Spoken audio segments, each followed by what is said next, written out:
Hello again. This lecture is part of the Lives of the Noble Humans, and we will cover Boyle, we will cover Huygens, and then we will cover Sir Isaac Newton.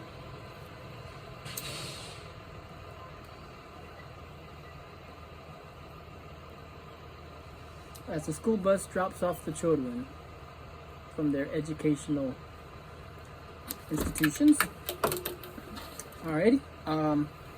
So the life of Boyle, he wrote of the excellency and grounds of the corpuscular or mechanical hypothesis in 1674.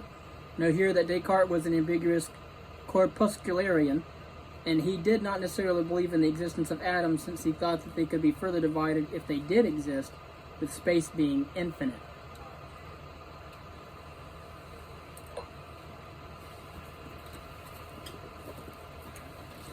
Okay, so born in 1627, Boyle died in 1691. Robert Boyle was in Florence reading Galileo's work near the time of Galileo's death. His early work was on ethics and theology. Eventually, he turned to natural science and had contact with many philosophers and scientists who founded the Royal Society in 1663. For 3 decades, Robert Boyle worked on producing a new science of chemistry and advanced the philosophy of the above-mentioned corpuscularianism as the most fitting philosophical base for the new science of his age. He was the jewel of the late English Renaissance, 1660, the year of Boyle's The Skeptical Chemist. Because chemistry concerns itself directly with the properties of matter, Boyle thought that it should have a privileged place in the curriculum of philosophy. The Origin of Forms and Qualities, written in 1666, illustrates how Boyle used science as a tool in philosophical argumentation. He advocated that change results from the motion, shape, and texture of the minute parts of matter. This was corpuscularianism, i.e., the corporeal side of the metaphysics developed earlier by René Descartes. Boyle's experimentation gave enormous impetus to the development of the new mechanical and anti-Aristotelian worldview. Boyle wrote on issues in the role and status of hypotheses in science, the degree of certainty they require, and the evaluation of competing scientific claims. Huygens, on the other hand, wrote a treatise on light in 1678, explaining the causes of that which occurs in reflection and in refraction. However, his treatise on light, written in 1678, was not published until 1690. Born in 1629 into a Dutch family of scholars and diplomats, a young Huygens was developing skills in the manual arts, optical instrument maker, and interest in mathematics. At the age of 17, Huygens started philosophical and scientific correspondence with Descartes, and by his mid-20s had discovered a satellite of Saturn and invented the pendulum clock.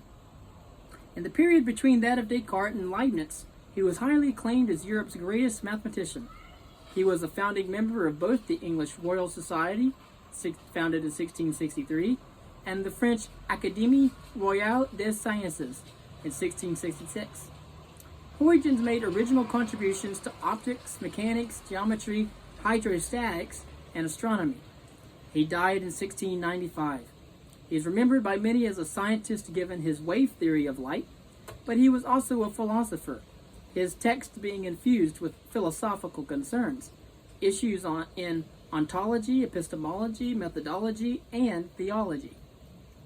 He also helped to develop the Cartesian program of explaining all phenomena, specifically gravitational, magnetic, optical, electrical, and chemical, from the, quote, 2 universal principles, end quote, of matter and motion.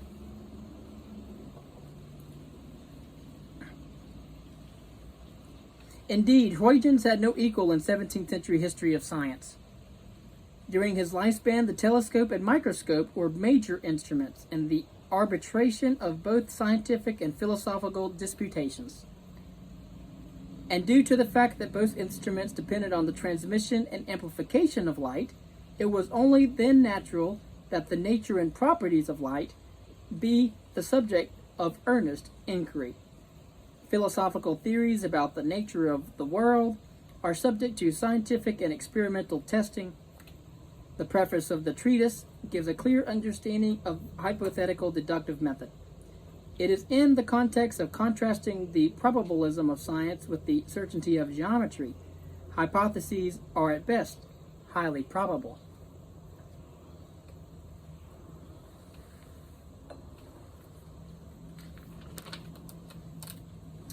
Then we get to the life of none other than Sir Isaac Newton.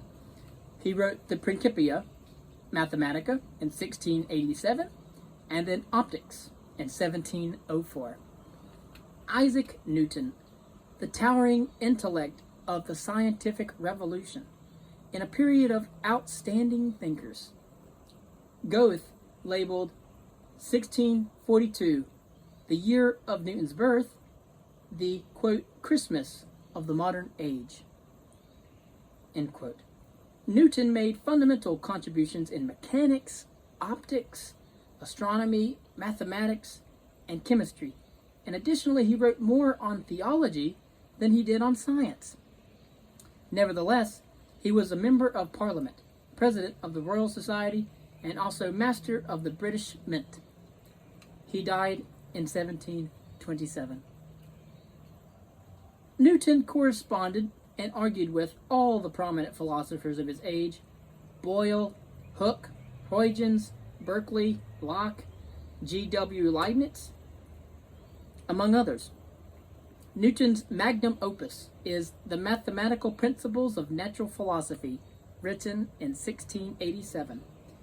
Quote, as in mathematics, so in natural philosophy, the investigation of difficult things by the method of analysis ought ever to precede the method of composition. End quote. The method of the Principia occurs in the published preface to the first edition.